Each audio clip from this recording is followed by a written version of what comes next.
Assalomu alaykum. Men Rahmat va Arofat boshlang'ich ta'lim yo'nalishi mutaxassisiman. Hozirgi kunda Al-Xorazmiy xususiy maktabida o'z faoliyatimni olib boraman. Men maktabimizni jonli dars jarayonlari orqali tanishtirmoqchiman.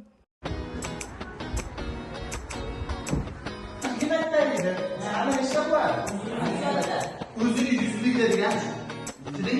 To'rt raqam o'zi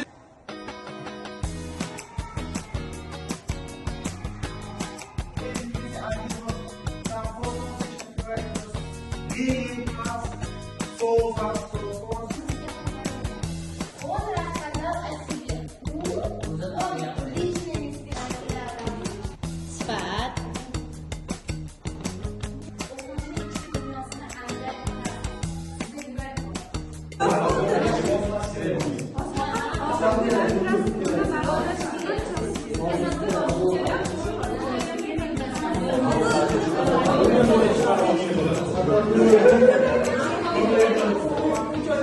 Agar siz ham o'z farzandingizni nafaqat sifatli ta'lim olishi, balki tarbiya hamda milliy qadriyatlarimizni chuqur o'rgangan holda ulg'ayishini xohlasangiz, bizga murojaat qiling.